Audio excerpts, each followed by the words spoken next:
ওই নবীর প্রেমিক যুবক, নবীর প্রেম অন্তরের মধ্যে দাও দাও করে জ্বলে উঠেছে।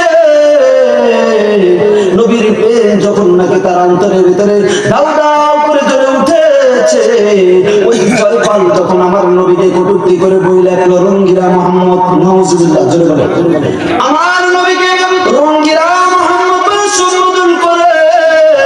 আর ওই যুবক তার অন্তরের মধ্যে দাও দাও করে আগুন জ্বলে উঠেছে।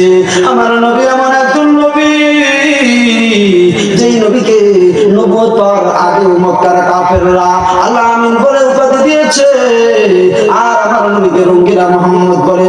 যুবকের ভিতরে এমন একটা স্পিরিট সৃষ্টি হলো যে আমার নবীর বিরুদ্ধে যে কটূক্তি করবে, যতক্ষণ পর্যন্ত আমি নবীর আশিক জীবিত থাকবো, এই নবীর দুশমনকে এই যতক্ষণ পর্যন্ত জীবিত থাকবো, ততক্ষণ পর্যন্ত তার মাথা উড়ানোর ব্যবস্থা আমি করব।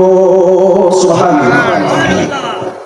এবার নবীর আশিক যুবক ছুটে চলল, দৌড় মারছে বাজারে। বাজারে গিয়া বড় একটা ধারালো ছুরি কিনে নিজের পাঞ্জাবির ভিতরে জামার ভিতরে লুকাইলো। লুকায়া মানুষের সাথে দেখা হয়, মানুষকে ডাক দিয়া বলে, এই ভাই, ওই রঙ্গিরা মোহাম্মদ নামের লেখক কোথায়? আমি তো তার সাথে একটু দেখা করতে চাই। কেন দেখা করবা? বলে আমি তাকে একটু ধন্যবাদ জানাইবো, আমি তাকে একটু মোবারকবাদ জানাইবো। কি জন্য জানাইবা? বলে আমি এরকম একটা বই লিখতে চেয়েছি, নবীর বিরুদ্ধে আমি একটু কটূক্তি করতে চাইলাম, কিন্তু আমি পারি না। সে বলেছে আমি শুধু তাকে একটু ধন্যবাদ জানাতে চাই, আমি তাকে মোবারকবাদ জানাইবো। নবীর দুশমন কোথায়? এইভাবে ওই যুবক চলে চললো। এমন সময় ওই রঙ্গিরা মোহাম্মদের লেখক সে তার খিতাকাঙ্ক্ষী মনে করেছে যুবকটা মনে হয় তার কল্যাণ চায়, দেখে দিল, ও যুবক তুমি যাকে চাও সেই তো এই লোক, এই লেখক অমুক জায়গায় আছে, যাও যাও তার সাথে দেখা করো। ওই যুবক এবার ছুটে চললো, দৌড় মারছে, কোথায় সেই রঙ্গিরা মোহাম্মদের লেখক, আমি একটু দেখা করতে চাই।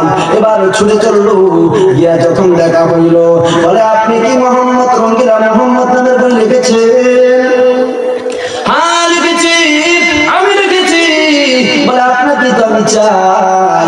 এইবার কথা বলার পর ওই যুবকের আর ধৈর্য সহ্য হলো না। আমার নবী এমন একজন নবী, ওই নবীর বিরুদ্ধে কটূক্তি করবে, আমি নবীর আশিক হয়ে জীবিত থাকবো, এটা মানতে পারি না। ওই যুবক বুকের মধ্য থেকে ছুরিটা বের করে ওই রঙ্গিরা মোহাম্মদের লেখককে সাথে সাথে অস্ত্র ধারালো তরবারি ঢুকাইয়া দিয়া নবীর দুশমনকে দুনিয়ার জমিন থেকে বিদায় করে দিয়েছে। আল্লাহু আকবার। নবীর দুশমনের খতম করার পর এবার যুবক দাঁড়িয়ে আছে।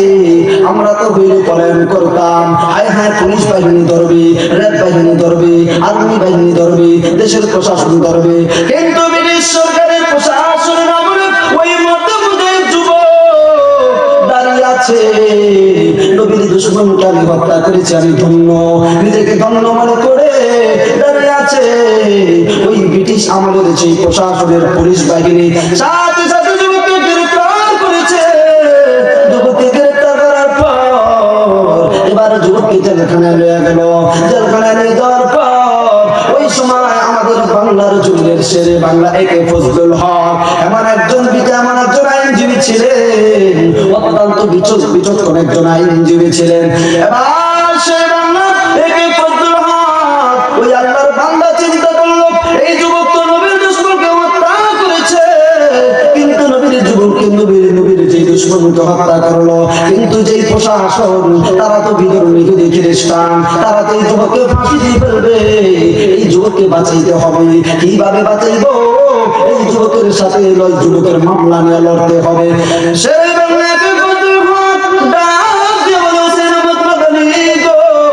এইভাবে ডাক দিয়ে বলে, ও সাফিরা মুদসমানি, এইভাবে বড় বড় বুজুর্গদেরকে একত্রিত করলো। একত্রিত করার পর এবার ডাক দিয়ে বলে, ও আল্লাহর ওলি, আমি বলি এই যুবক নবীর দুশমনকে হত্যা করেছে, নবীর দুশমনকে দুনিয়ার জন্য বিদায় করেছে, তাহলে ভালো কাজ করেছে। কিন্তু যে পুলিশ বাহিনী রয়েছে তারা তো এই যুবককে রেহাই দিবে না, এই যুবককে মুক্তি দিবে না। তবে আমি আমি তার মুক্তির জন্য একটা ব্যবস্থা করবো, তাহলে সেই কারণটা হলো ওই যুবককে একটু মিথ্যার আশ্রয় নিতে হবে। ওই যুবকটা কিছু সময়ের জন্য একটু মিথ্যার আশ্রয় নেবে। হ্যাঁ মুসলমান, ভালো করে শুনবেন, এই যুবক যখন নাকি এইভাবে হত্যা করলো, এরপরে শেরে বাংলাকে ফজলুল হক বলে তাকে একটু মিথ্যার আশ্রয় নিতে হবে। কি মিথ্যা বলবে? বলবে আমি যখন এই দুশমনকে হত্যা করেছি, আমার ওই সময় হুঁশটা ঠিক ছিল না, আমার জ্ঞানটা ছিল না, ঠিক ছিল না, আমার মাথার যে বিবেকটা কাজ করছিল না, আমি কি করেছি কি বলেছি তা আমার ঠিক জানা নাই। ওই যুবককে আল্লাহর ওয়ালি হযরত হোসেন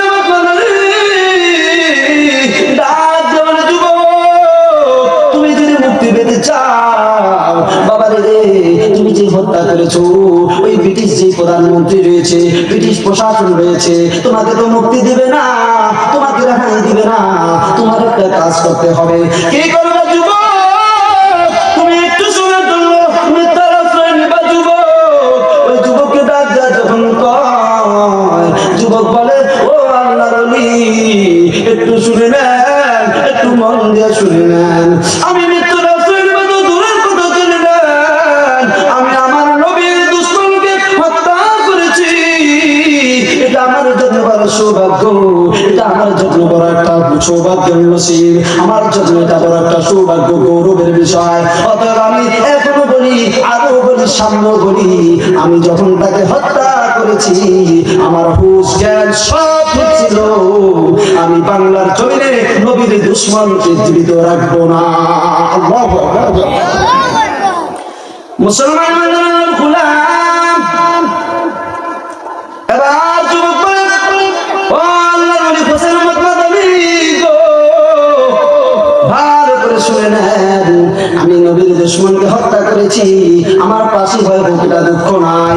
গতকাল রাত্রে আমি যখন ঘুমাই, আমার ঘুমের মধ্যে আমি দেখি আল্লাহর নবীর সেই শ্রেষ্ঠ সাহাবী হযরত আবু বকর ডাক দিলে, যুবক কখন আসবা? তোমার জন্য ফুলের মালা নিয়ে দাঁড়িয়ে আছি।